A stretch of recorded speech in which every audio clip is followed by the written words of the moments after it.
Biblia, el crecimiento de la iglesia. Así que con ese tema voy a compartir. Voy a compartir un poco de PowerPoint.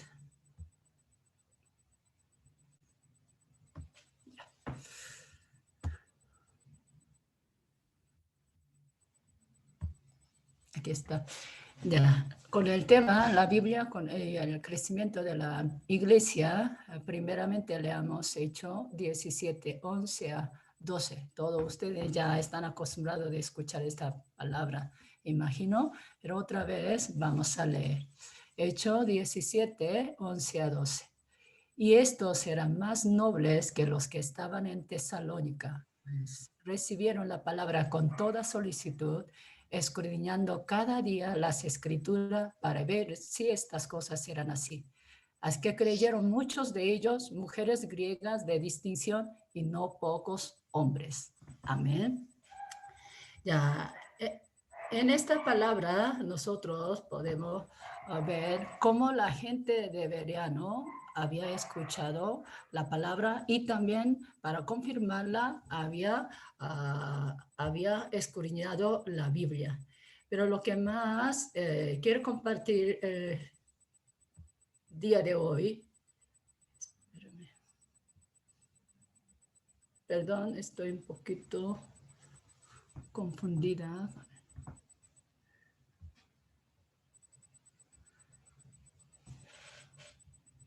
Ya, fue mi... Ya. Así que a través de hechos nosotros podemos ver cómo la iglesia había crecido conforme Jesús había deseado. Es un ejemplo que nos da cómo la iglesia había prosperado desde el comienzo del nacimiento de la iglesia a través del Espíritu Santo.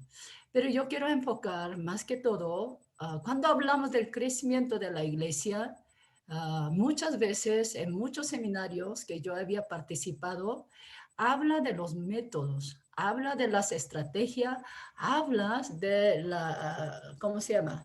Habla muchas maneras para que nosotros busquemos el crecimiento de la iglesia. Pero siempre, muchas veces me lamentaba, ¿por qué nosotros desviamos del principio? ¿Qué es el principio? La palabra y la oración y a través de esa palabra en la oración y tenemos que entregar el evangelio. Pero nosotros muchas veces ignoramos esa parte más importante. Así que cuando escuché de este seminario que está enfocando la oración y la palabra y la evangelización, me agradé mucho. Así que también quiero repasar a través de la palabra. Antes de desear el crecimiento de la iglesia, ¿qué tipo de la iglesia el Señor desearía? Hay muchas iglesias, hoy en día, muchas veces cuando hablamos del crecimiento de la iglesia, habla en número, o sea, la cantidad de los hermanos o a veces el edificio que tiene y también por la prosperidad. Pero realmente Dios desearía ese crecimiento de la iglesia. ¿O qué tipo de la iglesia el Señor quisiera? Y todo esto nos enseña a través de la palabra. Así que miramos que Jesús, qué iglesia quería levantar y qué iglesia él mismo había levantado. Jesús en su ministerio, si enfocamos solamente para ver la plantación de la iglesia, él fue primero que estaba preparando para levantar la iglesia. Mateo 16, 18, después de confesión de Pedro de la fe, tú eres el Cristo, el Hijo de Dios viviente, y Jesús, él dice a él, yo también te digo que tú vas a edificar sobre esta roca edificaré mi iglesia. Jesús claramente aquí estaba ordenando al apóstol Pedro que tú vas a levantar mi iglesia. O sea, no es la iglesia del hombre, no es la iglesia de los apóstoles, sino la iglesia de Jesucristo va a levantar su discípulo.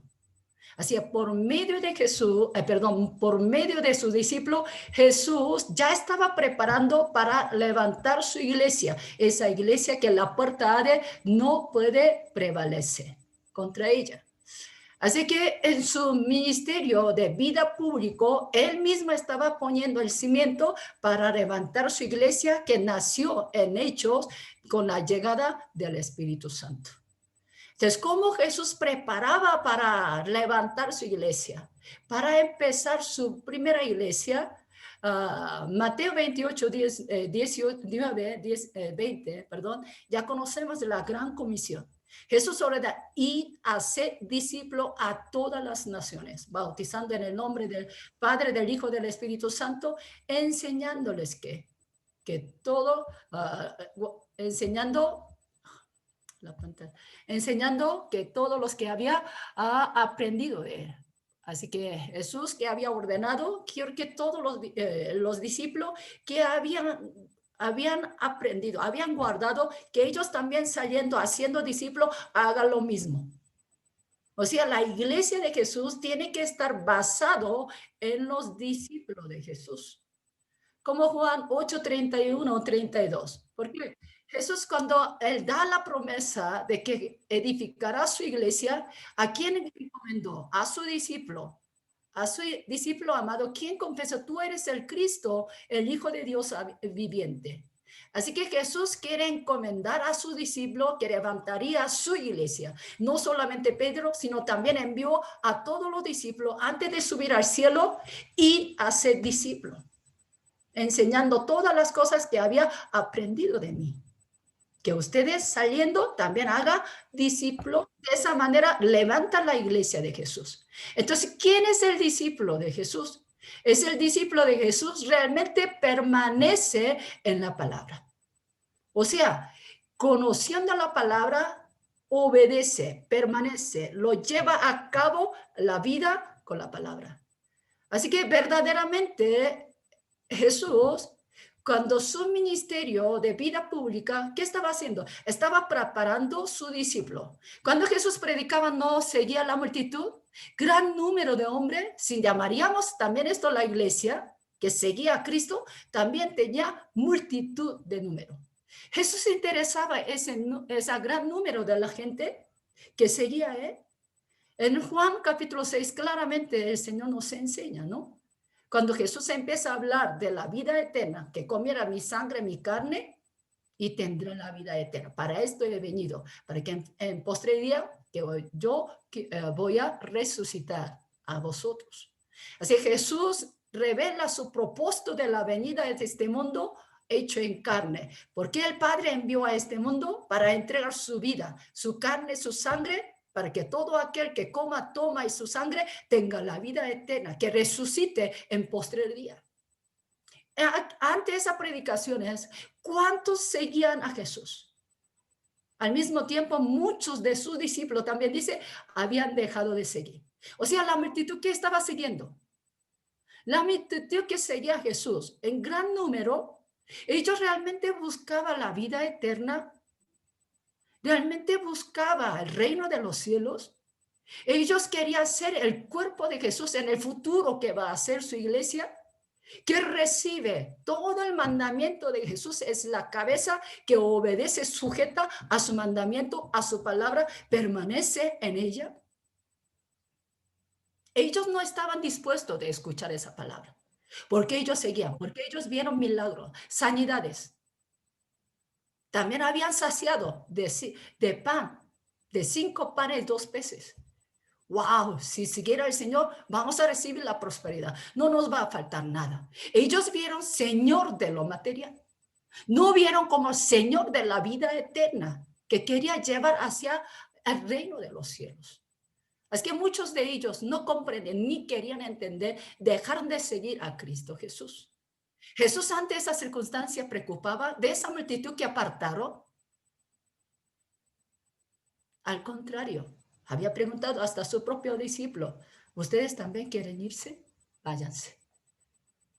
¿Qué dijo Jesús? ¿A dónde iremos? Tú tienes la palabra de vida eterna. Y luego siguió a Cristo Jesús. Estos son los discípulos, los que anhelan tener la palabra de vida eterna, anhelan tener la bendición espiritual, anhelan ganar al reino de los cielos. Y también están dispuestos de obedecer a la palabra, que permanezca en su palabra. Por eso Lucas 26, ahí faltó el capítulo, ¿no? En ese versículo dice, si alguno viene a mí, no aborrece a su padre, a su madre y mujer, hijos, hermanos y hermanas, que hablando, ¿cierto? Y no puede ser mi discípulo. O sea, ¿qué está diciendo el Señor? Si tú no abandonas, si tú amas más que a mí cualquier cosa, sea tu padre, sea tu madre, sea tu hijo, sea tu esposo, no es digno de mí. El discípulo de Jesús es realmente ama sobre todas las cosas a Jesús. Su centro de la vida es Jesucristo. No tiene otro más, porque aún la familia depende de nuestro Dios. El discípulo que ama más que todas las cosas a todo el mundo es el discípulo de Jesús. El que ama a Jesús sobre todas las cosas es el discípulo de Jesús. También está dispuesto de tomar su propia cruz. Que dice, ellos están dispuestos a tomar la cruz. La cruz, ¿qué significa? El padecimiento. Aunque venga aflicciones, aunque venga persecuciones, están dispuestos de escuchar y obedecer, seguir a Cristo, pase lo que pase. Y esto es verdadero discípulo. La iglesia que Jesús quiere levantar, la iglesia que Jesús quiere hacer crecer, estas son de discípulo, que realmente puede disponer su corazón sobre todas las cosas y que pueden estar disponiendo su vida por Cristo, para Cristo, que pueda morir, hasta puede entregar su vida por causa de Cristo. A ellos, los discípulos, que Jesús había preparado. Y también una de las características de discípulos, ¿qué es? Ellos creo que fueron como modelo de los veranos. Nosotros cuando leamos hechos, ay, esa gente de verano era muy noble. Cuando escucho la palabra, regresaron a la escritura, ellos estaban escribiendo, confirmando lo que estamos escuchando es cierto. Pero antes de ellos, también los discípulos de Jesús tenían esa solicitud. Cuando Jesús hablaba de la palabra, también, ojo, Jesús cuando predicaba la palabra de Dios, siempre se basaba con la escritura. Jesús siendo mismo verbo, Jesús siendo misma palabra de Dios, Jesús siendo la verdad. Cuando él predicaba, usaba la escritura, la ley la ley de Moisés y los profetas. También cuando Jesús resucitó, cuando apareció a sus discípulos, primero a 2 discípulos de Emaús que estaba regresando, y también a los 12 cuando levantaba, ¿qué estaba enseñando él? Él estaba enseñando con la escritura escrita, a través de la ley de Moisés, a través de toda la profecía de los profetas, él daba testimonio que yo soy quien, está escrito, está profetizado. Él es quien, es Cristo, el Hijo de Dios, que ha venido para dar la salvación. Así que Jesús siempre enseñaba la palabra y de tal manera sus discípulos también, aprendiendo de él, permanecieron en su palabra. Por eso podemos ver ejemplo, cuando ellos escuchaban la palabra de Dios, cuando ellos tenían duda, ¿qué hacían? ¿Cuál era el comportamiento de los discípulos? Todos escuchaban al mismo tiempo la prédica de Jesús, escuchaban la palabra de Dios, pero no todos comprendían, obvio la mayoría, hasta incluso mismo discípulo no entendían la palabra de Dios, pero ¿qué hacían? La diferencia entre la multitud y los discípulos están ahí. Los discípulos siempre buscaban a Jesús. Aparte, ¿qué quiere decir esto? ¿Qué significa eso? No dice a través de la escritura, o sea, a través de la palabra. Cuando ellos no entendían, no se callaban, no quedaban apartados, sino siempre buscaban a Jesús para que Jesús enseñara. Tenían la sed y hambre de la palabra. Siempre estaba escudriñando, o sea, siempre estaba recordando la palabra que había enseñado, no solamente huyendo, dejando pasar a otro. Si no comprendía, recordando otra vez, meditando otra vez, buscando al Señor hasta que quite la duda. De esa manera ellos aprendieron y permanecían. Aún muchas cosas no entendía porque aún no había llegado el Espíritu Santo, pero ellos hacían esfuerzo para conocer, para comprender la enseñanza de la palabra y para permanecerla. Es que Jesús En todo el tiempo en su vida pública estaba preparando esos discípulos que puedan permanecer en la palabra de Dios, que puedan sujetar a la palabra de Dios, que puedan estar firmes en la fe, pase lo que pase, pueda vencer al mundo sin renunciar a la fe, que pueda seguir a Cristo aún hasta la muerte. Estos son verdaderos discípulos de Jesús. A través de esos discípulos, Jesús levantó su iglesia. Hechos 1:8 que dijo, pero recibiréis este poder cuando haya venido el Espíritu Santo y me seréis testigos en Jerusalén, en toda Judea, en Samaria, hasta último de la tierra. A esos discípulos que Jesús preparó, a ellos derramando el Espíritu Santo, ahí empezó su iglesia, no solamente en Jerusalén, en todas partes. No es la iglesia que Jesús está enseñando a nosotros cómo tenemos que levantar. Primeramente, haciendo discípulos. Que nosotros también tenemos que levantar la iglesia de Jesucristo que Jesús ha deseado. ¿Por qué tan importante el rol del Espíritu Santo? Porque cuando venga el Espíritu Santo, ¿qué hace? ¿No dice Juan 14, 26, 10, 6, 13? Muchas veces hemos leído. Cuando venga el Espíritu Santo, el Espíritu de la verdad. No estoy hablando de otro, ¿cómo se llama? Obra del Espíritu Santo. Solamente enfocando la obra como el Espíritu de la verdad. Enseña todas las cosas. Haciendo recordar toda la palabra de Jesús y guía hacia toda la verdad. Haciendo saber aún las cosas que han de venir. Es que cuando venga el Espíritu Santo, ¿qué hace? Sobre nosotros, cuando viene, Él quiere enseñar todas las cosas. Él quiere hacer recordar toda la palabra de Jesús. Él quiere guiar hacia la verdad. Como Jesús había enseñado a su discípulo, pero esa enseñanza ha sido completada cuando vino el Espíritu Santo en el día Pentecostés. Ahí empezó su iglesia de Cristo. El día Pentecostés con la llegada del Espíritu Santo. Y se volvieron testigos de Jesús con poder. Amén. Así que nosotros muchas veces hablamos, tenemos que ser como Berea, no solamente hoy, sino también cuando recibimos la palabra, también remeditando, escudriñando, confirmamos lo que dice.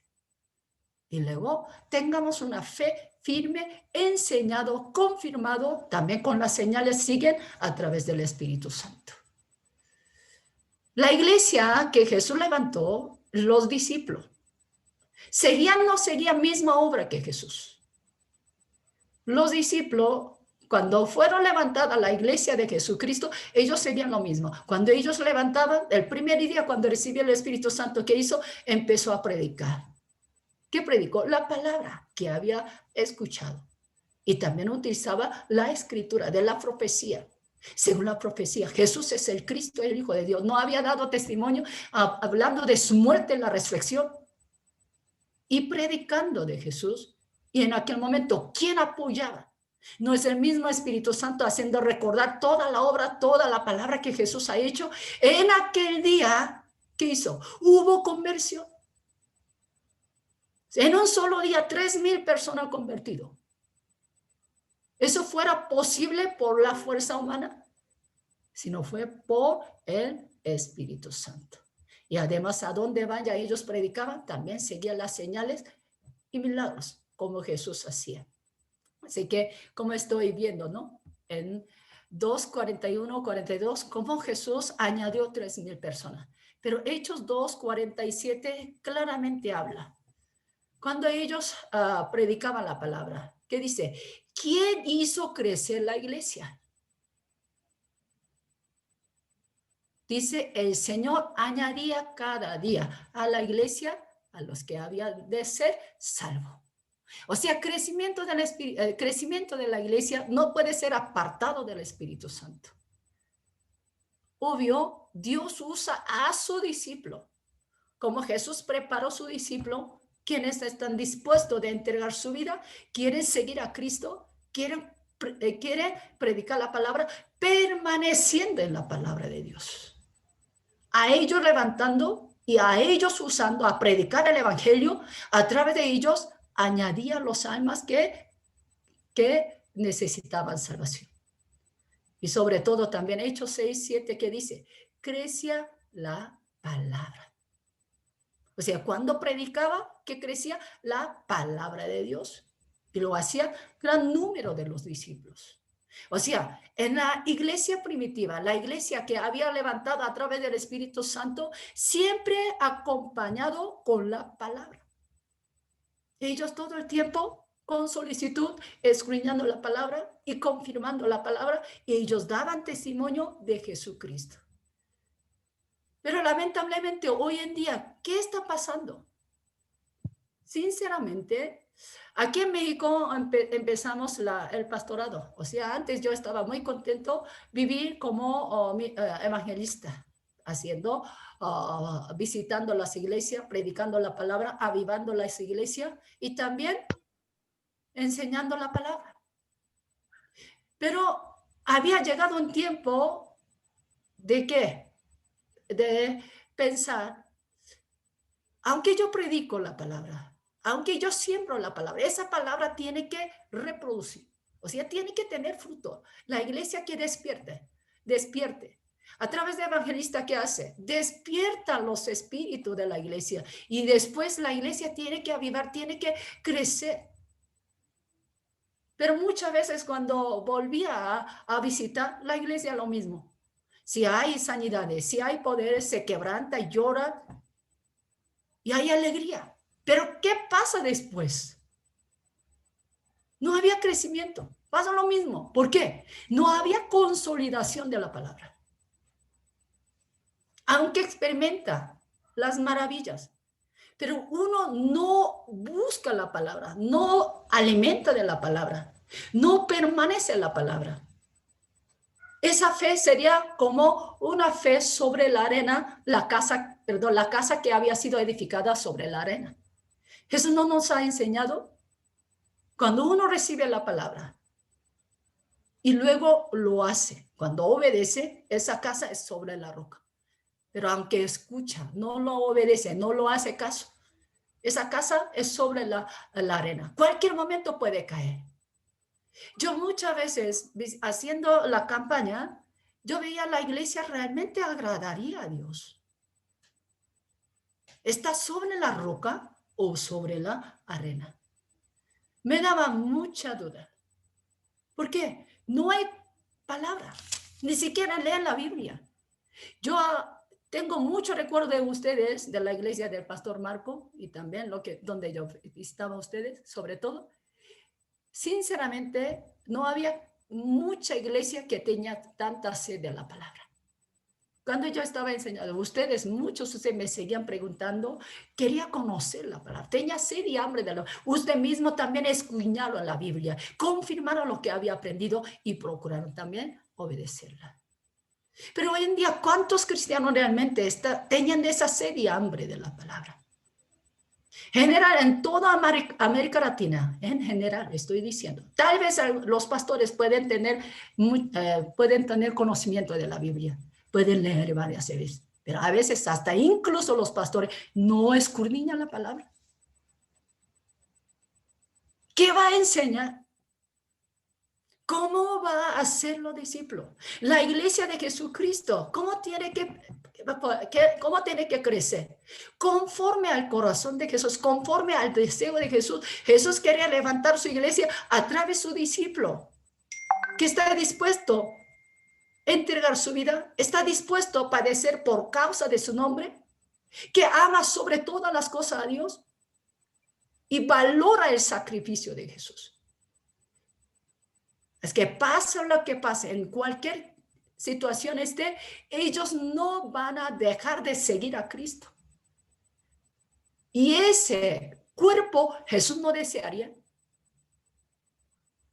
Pero ¿cómo es la iglesia de hoy? No es para criticar, ¿no? Pero estoy hablando la realidad. Incluso hasta las iglesias de Corea había tenido tanto avivamiento, tanto crecimiento, hoy en día está estancada. Aún que ellos solicitaban mucho la Biblia. ¿Por qué pasaría esa circunstancia? porque la iglesia no ha sido levantada, los discípulos. Y el mismo discípulo tiene que salir a predicar para que crezca la iglesia. Mira, así que para mí el crecimiento, verdadero crecimiento de la iglesia, no es el número. Obvio, también número es importante. Jesús también tuvo compasión a los enfermos, a los pobres, a la gente que seguía. Siempre tuvo compasión, cuidaba, predicaba, ayudaba. O sea, no estaba indiferente. También es necesario que crezca el número, pero lo más importante es preparar los discípulos. Que el crecimiento de la iglesia en Jerusalén, como en Hechos nos sale, fue conforme al corazón de Cristo Jesús. ¿Quiénes eran apóstoles? Amaban más que a todo a Jesús con todo su corazón. No estaba dispuesto a entregar su vida y tomar la cruz sin negar dificultad. Siempre guardando la fe, ellos seguían a donde quiera que Jesús llevaba. Así que todos ellos hasta pueden entregar su vida en la cruz. Pero hoy en día, ¿cómo estamos buscando? Desde 1950 habla mucho del crecimiento de la iglesia a través de un misionero de India en Estados Unidos. Donald Macron empezó a estudiar de esa parte, cómo crecer en la iglesia. Sí, había aparecido mucho, ha crecido mucha iglesia últimos siglos, pero realmente también estamos buscando la iglesia que el Señor está deseando.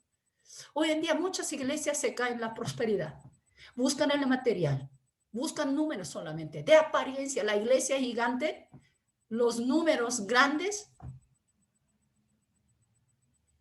que tiene mucho recurso, el dinero, que todos los miembros reciben la bendición material. Eso piensa la bendición, eso piensa el crecimiento. Aquí un doctor de Estados Unidos dice, ¿qué dice? En su libro Crecimiento de la Iglesia, según su investigación, muchos pastores norteamericanos insisten en el evangelio de gracia barata. Qué pena ese término, ¿no? El evangelio de gracia barata. Jesús nos dio la salvación a través de su sangre preciosa, hasta su muerte. Del Hijo de Dios se entregó a nosotros para rescatar de la muerte del pecado. Desde entonces, todo lo que habían aceptado a Jesucristo, también tenemos que permanecer en la palabra buscando la santidad para que nosotros seamos como Él. Pero hoy en día, ese evangelio de gracia barata, aunque sí reconoce que Jesús nos entregó nuestro pecado, nos dio la salvación, pero hasta ahí. Ya no necesita escudriñar, ya no necesita permanecer la palabra, ya no necesita esforzar, solamente busca para que congrega a la gente usando todos los medios, incluso que ni interesa entregar la palabra que transforma la vida. Hace poco Pastor Marco dijo, ¿no? La palabra que nos hace, nos consuela, nos edifica, también nos exhorta, nos reprende. O sea, la palabra que nos mueve. Pero ese evangelio, para dar favor a los nuevos que lleguen, ya quitaron esas prédicas. Tiene que ser sermones menos de 15 minutos. Todo mensaje tiene que ser positivo. No tiene que entregar la palabra pesada del arrepentimiento del pecado, del juicio que viene, sino solamente el evangelio que es agradable de hoy. Tú cuando crees en el Cristo, Jesús llevó tu pobreza, tú vas a recibir la bendición material. Jesús llevó tu carga, Jesús llevó tu enfermedad, tú vas a ser sano. Todo el evangelio solamente concentra a la bendición material. Recordamos, Jesús había dicho, el que no coma mi carne, no toma mi sangre, no es digno de mí. ¿Cierto? No es el que no coma, no toma mi sangre, que no tendrá la vida eterna. Cuando Jesús empezaba de la vida eterna, la salvación más ha querido dar a través de su sacrificio, ellos apartaron. Hoy en día, aunque aparentemente podemos ver la iglesia grande, habían crecido, si enfocaremos a la vida eterna, a la esperanza del reino de los cielos, hablamos de aflicciones, hablamos de padecimiento, ¿cuántos permanecerían cuando vengan las tribulaciones? Muchas veces yo tenía duda de esa parte. Si esa iglesia viene tribulaciones, viene dolores, viene sufrimiento, ¿cuánto permanecería? Si no puede permanecer, ¿esa iglesia realmente había logrado el crecimiento? Más que el número, más que la cantidad,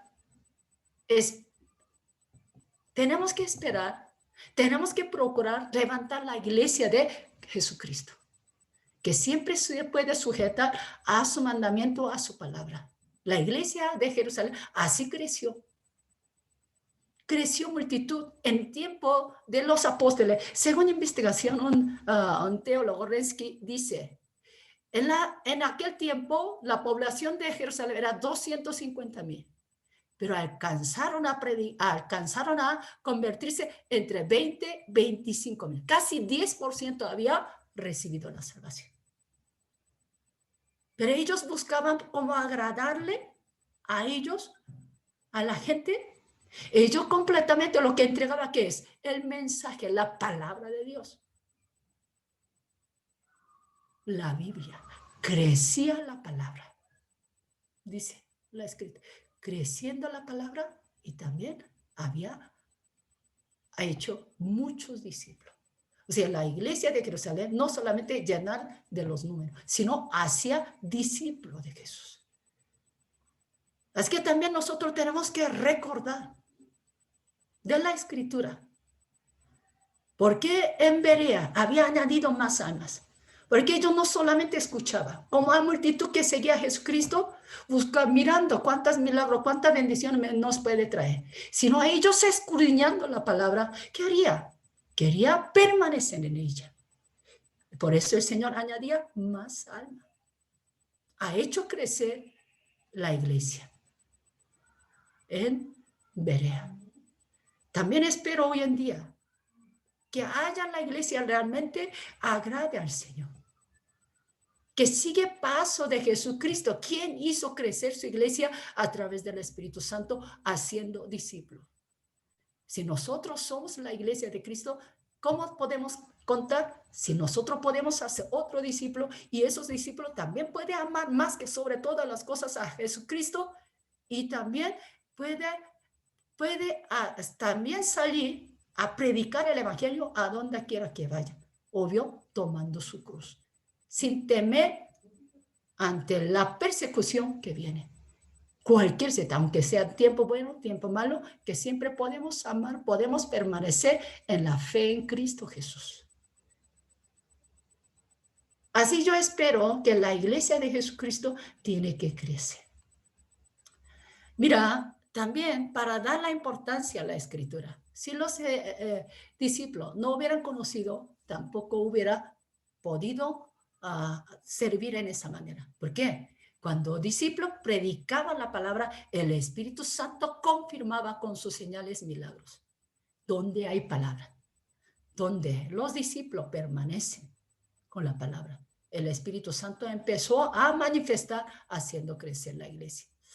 Quiero compartir antes de terminar. Mira, cómo llegó el cristianismo en Corea. Es una parte muy, muy interesante. Antes de llegar los misioneros a predicar en Corea, primeramente llegó la Biblia. Aquí yo puse una foto de un misionero inglés, se llama Robert Thomas. ¿Cuántos años murió? Mira, él nació en 1840 y murió en 1866, o sea, en 26 años murió. Él fue nombrado en 1963 como misionero en China. Él llegó primero en China. El mismo año se murió su esposa, que estaba embarazada. ¿Por qué causa? Escuchó a un misionero amigo había sido asesinado. En aquel momento predicar el evangelio es renunciar su vida. Como el discípulo que Jesús preparó. Estaba dispuesto a entregar su vida hasta la muerte, ¿sí o no? Así que cuando él llegó en China, ni siquiera estaba predicando, primero perdió su esposa, su bebé que estaba en su vientre. Y luego había tenido dificultad a predicar la palabra, primeramente también por el idioma chino, ¿no? Chino. Pero mientras tanto, él encontró un coreano. Corea todavía no había llegado nada del evangelio. Y luego empezó a conmover el Señor el amor hacia Corea. Y él empezó a orar y luego quería visitar a Corea. Así que él tuvo 2 veces el viaje. Primero, en 1865, llegando y él le partía la Biblia china, en idioma chino. Todavía no había Biblia en Corea, en coreano. Y le partía un poco y luego regresaba. Por todo viaje fue. Segundo viaje fue 1866. Él era como traductor de un poquito de coreano, porque él, por interés hacia Corea, había aprendido, teniendo contacto con los coreanos, habría aprendido un poco de coreano. Es que por poco conoce el idioma coreano, él sirvió un barco de comercio como intérprete. Y cuando llegó a Corea, Corea tenía una dinastía que rechazaba todo el comercio con la fuerza occidental. Es que cuando llegó al puerto, aquí hay la pintura, ¿no? ¿Qué hizo? Los soldados coreanos, antes de ¿cómo se llama? Que me fue la palabra, que el barco que asentara lo quemó y mató a todos los que estaban en el barco. Así que el misionero Robot, que había querido predicar la palabra, en aquel momento trajo 3 Biblias en idioma chino. Por si acaso, si podía compartir, quería regalar esas Biblias. Pero llegando a Corea, luego fue asesinado por los soldados.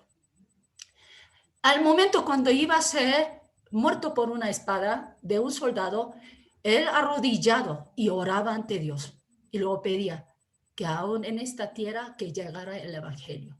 Luego entregó la Biblia al que estaba matando con la espada, a un soldado. Y el soldado no entendía nada porque él no conocía bien del coreano, no se entendía. Pero él recibió la Biblia, porque entregando la Biblia, él mató. En su diario decía, oye, ¿qué pasó?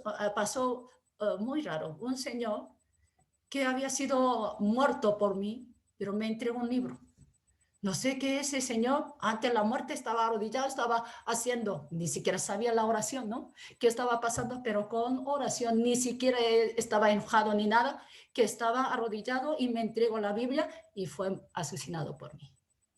¿Sabes qué hizo ese soldado? Rompió toda la Biblia. Hizo pedazo la Biblia porque el papel de la Biblia era muy bueno, el uso como para pegar a la pared. Porque en Corea no pinta, sino pone un papel muy especial, como para ponerlo, ¿no? Entonces puso toda la Biblia, hoja por hoja, toda la pared hasta el techo. Y luego solamente quedó con la duda, ¿no? Lo que había, ¿por qué el Señor había muerto en esa manera? ¿Sabes qué? Ese hombre fue el primer cristiano en Corea. Él, por lo que puso toda la hoja de la Biblia en letra china, él sabía leer la letra china. Cuando acostaba, veía la Biblia. Cuando miraba a la pared, veía la Biblia. Todo el tiempo empezó a leer sin darse cuenta. Empezó a leer. Ay, qué. Un día estaba acostado cuando miraba al cielo, miraba al techo, perdón, leyó Juan 3, 16 a 18. De tal manera Dios amó al mundo. Y de repente quebrantó su corazón. Y aceptó a Cristo en ese mismo lugar, en su casa. Imagínense el poder de la Biblia. Él fue el primer cristiano. O sea, el sacrificio de ese discípulo, misionero Tomás, fue en vano. Aparentemente fuera en vano. En 26 años murió sin tener ningún fruto. Solamente llegó a la tierra, cerca de la tierra coreana, pero ni siquiera predicó a nadie. Lo único que hizo, entregó una Biblia y se murió. Pero ¿cómo hubiera imaginado a través de la Biblia hubiera convertido una persona? De ahí hubiera nacido el cristianismo en Corea. Puro escudriñar la Biblia. Amén. Y luego, también en 1879, dos misioneros escoceses que estaban en China también, en Manchuria, ellos también tuvo contacto con algunos coreanos que vivían ahí, era parte norte de Corea, era un territorio coreano antes y había sido quitado por China. Había coreanos, ahí ellos también tuvieron contacto, empezaron a predicar y luego se convirtieron 4 personas, había bautizado y tradujo la Biblia. En el primer libro, Lucas y Juan. A través de 4 hombres, ellos vinieron a Corea y empezaron a repartir la Biblia. En Corea era difícil, no solamente mataban a los que venían para hacer comercio con Corea del país extranjero, también el cristianismo ha sido perseguido. Ya había muchos católicos que habían aceptado el evangelio, habían sido mártires, como 3,000, 5,000 habían sido muertos. También incluso cristianos, o sea cristiano, sea católico, sin importar, cuando veía a alguien predicaba, lo mataba. Es que para ellos predicar el evangelio es que es escondidamente, secretamente. Y luego regalando la Biblia. Es que sin tener quien enseñe, ellos a través de la Biblia convirtieron. ¿No es interesante el poder de la palabra? Poder de la Biblia. Sin tener a alguien, les enseñe. Así que 1885, cuando en Corea por fin llegó primeros misioneros de Estados Unidos. En este tiempo, antes de que ellos llegaran, ya habían como 70 personas que querían bautizarse. Aleluya. ¿No es maravilloso? Es el poder de la Biblia. Y ellos también estaban dispuestos hasta entregar su vida por causa de Cristo. Por escudriñar la palabra. Pero nosotros, ¿cuánto amamos la Biblia? Hoy en día es muy preocupante. Lamentablemente, sinceramente, no estoy criticando, pero en la América Latina la gente no tiene mucho hábito de leer. Sobre todo los cristianos. No leen la Biblia. Cuando pregunto, ¿cuántas veces había leído la Biblia? Es contado a las personas que habían leído la Biblia. Ustedes ya habían leído muchas veces la Biblia, ¿no? Gracias a Dios. Ya habían enseñado, habían aprendido de la importancia de la Biblia. Pero los que no escudriñan la palabra, ¿su fe cómo sería? Su fe cada día más estaría, yo creo que es como débil, enfermo. Muchas veces escucho la doctrina rara a los cristianos. Si tú no congresas a nuestra iglesia, vas a perder la salvación. Hasta eso también había escuchado aquí. O sea, pareciera como una amenaza. La salvación no tiene que defender del hombre, sino tiene que defender de la escritura que el Espíritu Santo confirma. Amén. Así que el día de hoy quisiera interrogar a ustedes, ¿qué es el crecimiento de la iglesia realmente? ¿Qué es el crecimiento de la iglesia? ¿Aumentar números? ¿Que llegan más almas? En cambio, no predicando verdaderamente la escritura que tenemos que compartir. Que sea dolorosa. Muchas veces la palabra nos duele, nos penetra en nuestra alma, nos quebranta, nos hace llorar, nos hace reprender. Por eso no tenemos que compartir la palabra a los nuevos, a los hermanos que vienen. Tenemos que predicar toda la palabra. Que sea agradable, no sea agradable. Sea difícil, sea fácil. Toda la palabra tenemos que sembrarlo. Para ser verdadero discípulo, para ser verdadero el cuerpo de Jesucristo. El cuerpo de Jesucristo en sí tiene que sujetar al mandamiento de Jesús. ¿No es eso? Si somos su cuerpo, La cabeza no tiene que ordenar, no tiene que dirigir a nuestra vida.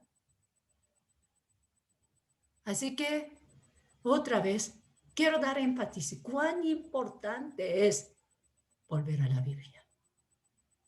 Volver a la Biblia. Confirmando la fe que estamos firmes en Cristo Jesús. Todos los libros del Nuevo Testamento, ustedes miran, ¿qué está aconsejando a nosotros? Desde Jesús. En posteriores días va a levantar muchos falsos profetas, falsos maestros y falsas enseñanzas. Va a expandir. Si no conocemos a la palabra, vamos a creer lo que digan. Apóstol Pablo, Apóstol Pedro, Judas, Santiago, todos los libros, cuídense, aguárdalos. La santísima fe, que la de la enseñanza de los apóstoles, de la palabra que Jesús nos ha entregado.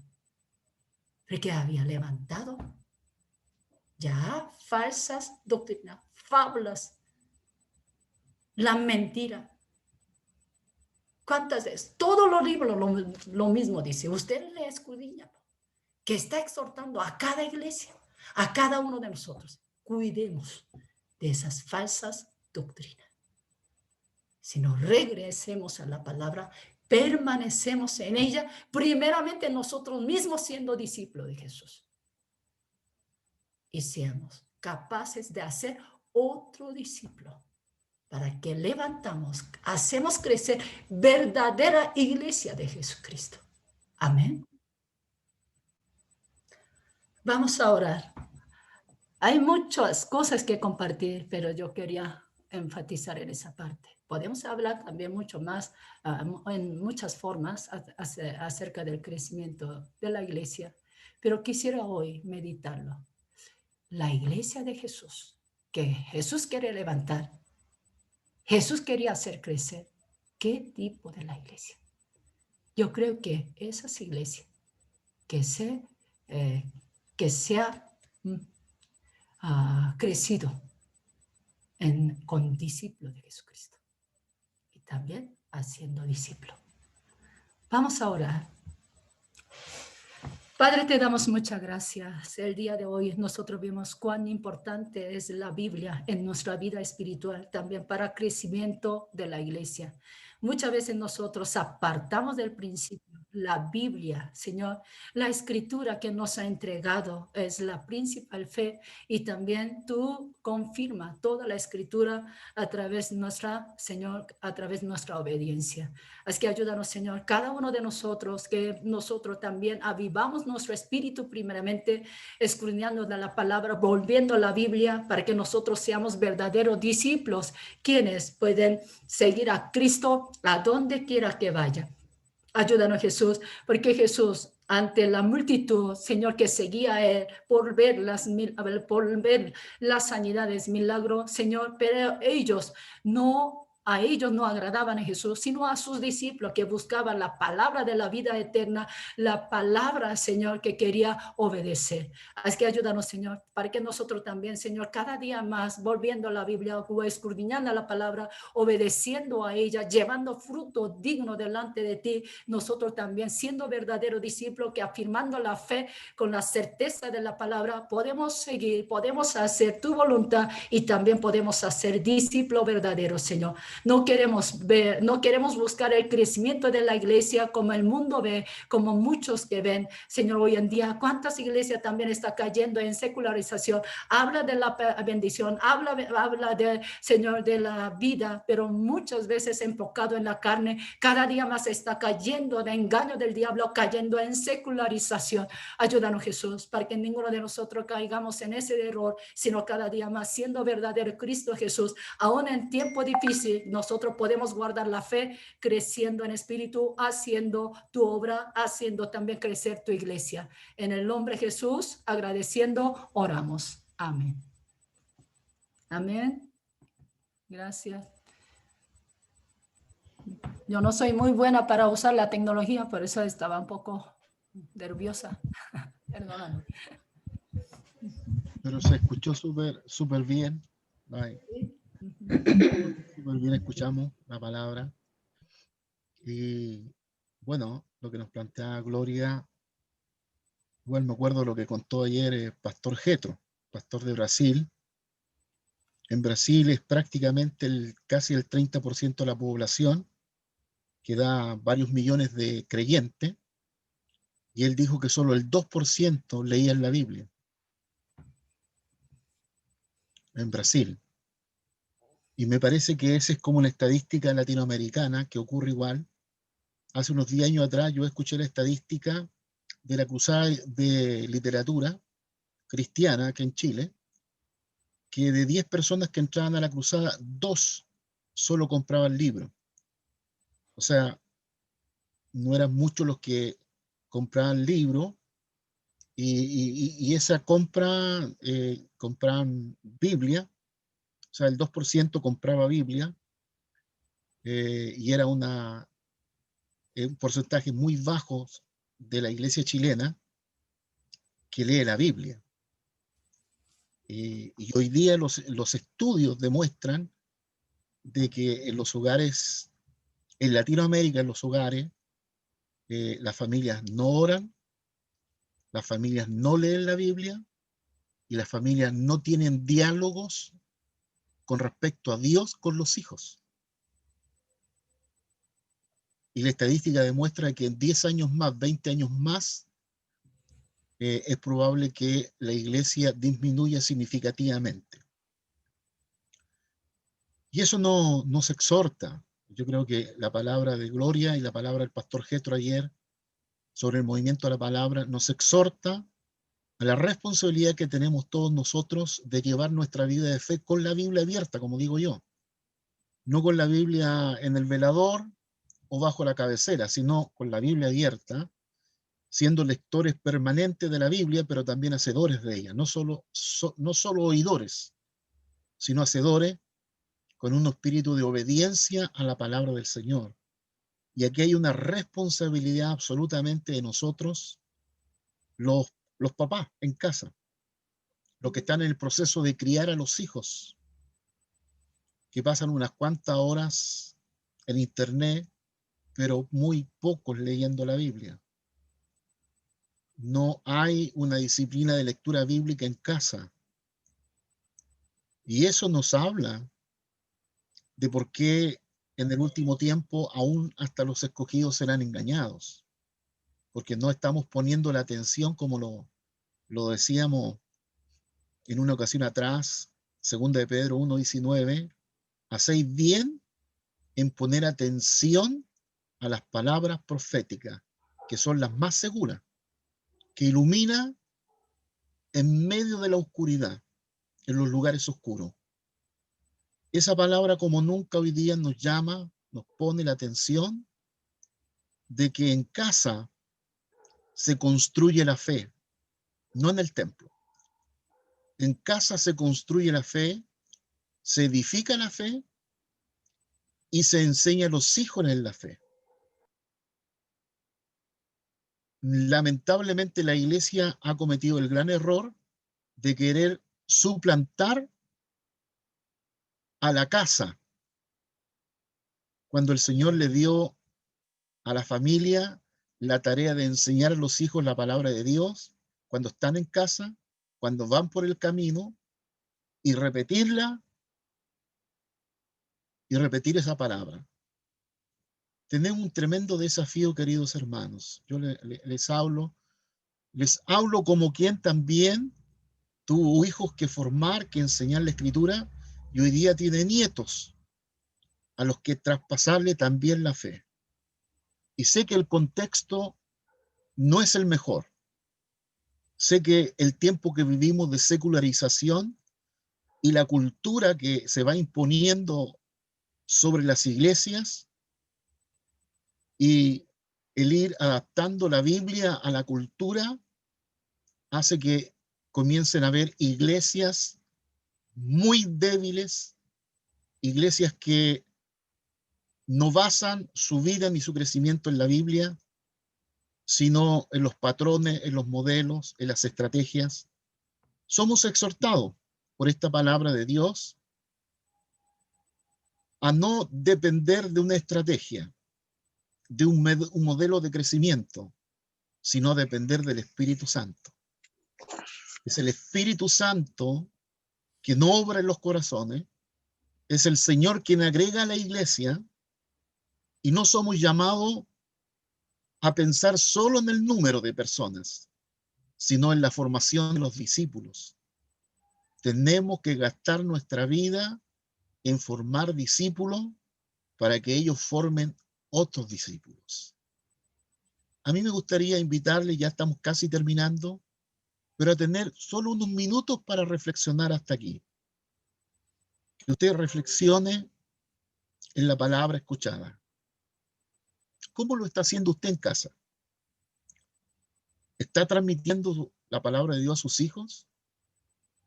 ¿Tiene un momento durante la semana, media hora, una hora, en que se junta con los hijos, lee una palabra de Dios, la exhorta para animar la fe de sus hijos?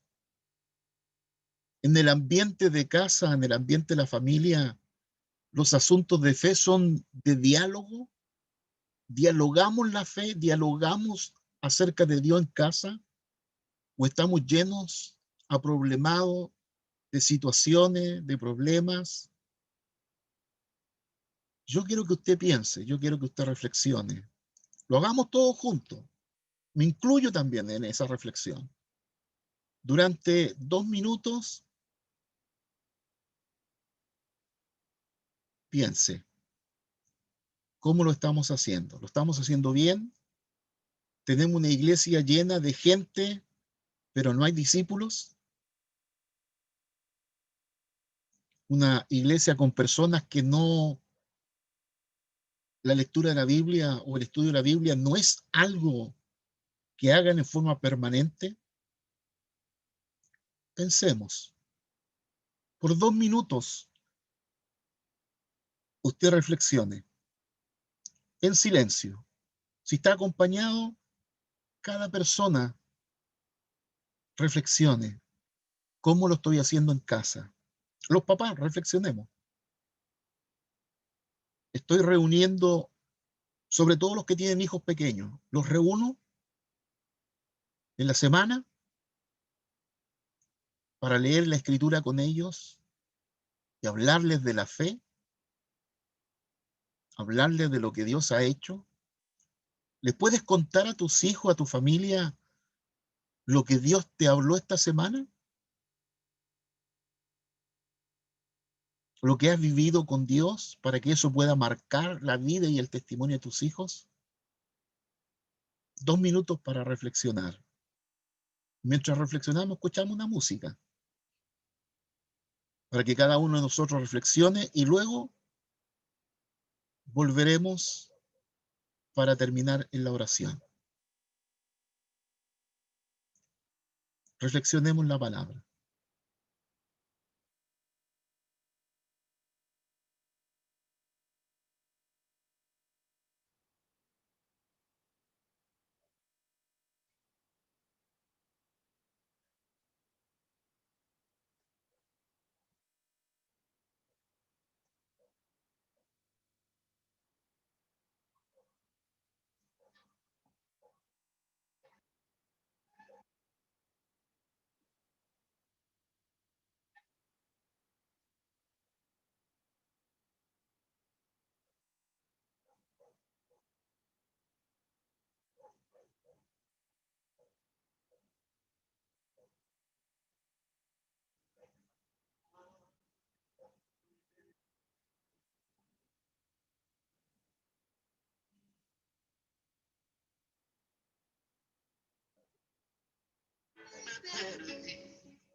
No.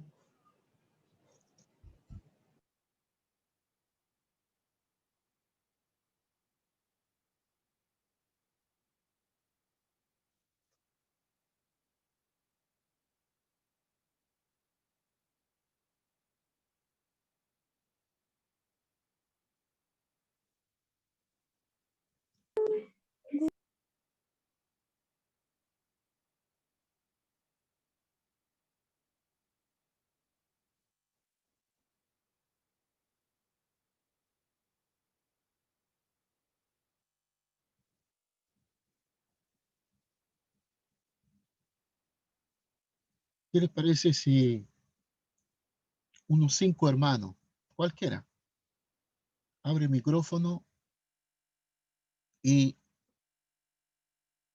nos lleva una palabra de oración?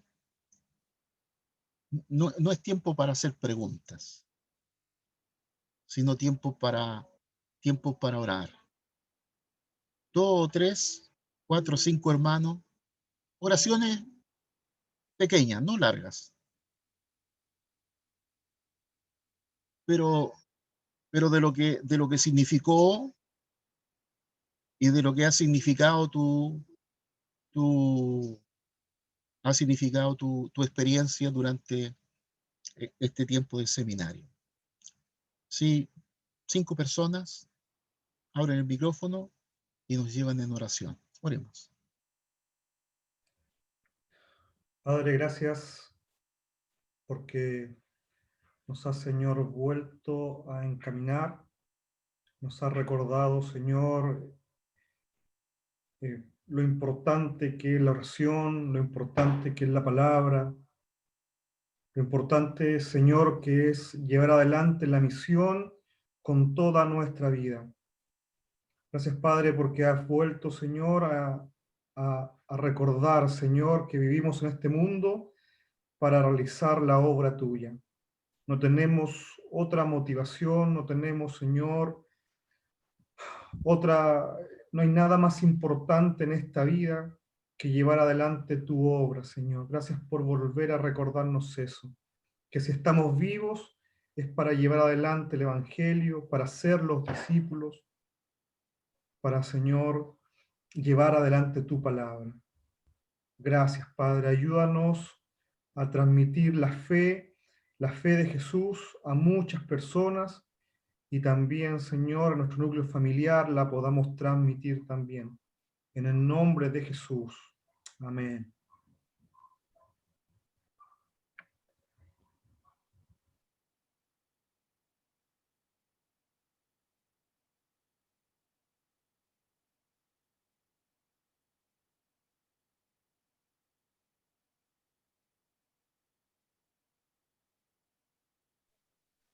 Padre, te solo doy darte gracias. gracias. Padre, te Adelante. doy gracias por tu palabra. Ella es la que, Señor, nos forma. Ella nos hace como tú para hacer tu obra, para hablar tus palabras, para hacer como tú. Esa palabra que nos nutre de ti, la que tú mismo dijiste que el que busca halla. Y al buscarte, al estar atentos a tu palabra, tenemos, Señor, ya respondida esa oración de que te hallamos, de que te encontramos, de que recibimos de ti, de que nos es abierto de ti. Esa palabra nos hace permanecer y nos impulsa y nos mueve a obrar tu obra con tu espíritu. Gracias, Padre, por tu palabra que es viva, por tu palabra que nos alimenta, por tu palabra que nos guía, que es espíritu, que es viva, que es eficaz. Esa palabra que nos ha movido para ser aquellos que llevan el testimonio de Jesucristo con tu espíritu, que es con tu espíritu. Gracias porque descansamos en tus palabras, que son de vida para nosotros y aquellos que llevamos esta vida, esta palabra a otros, para alumbrar a otros. En el nombre de Jesús, gracias. Amén.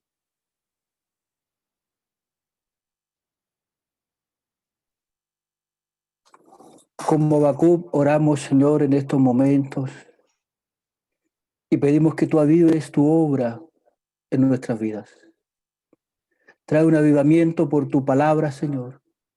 Trae un avivamiento por la oración, Señor. Trae un avivamiento por la misión. En el nombre de Jesús. Que tu Espíritu Santo, Señor, ponga un fuego poderoso que arda profundamente en nosotros por ser gente que ora, por ser gente que predica la palabra, por ser gente que vive en la palabra.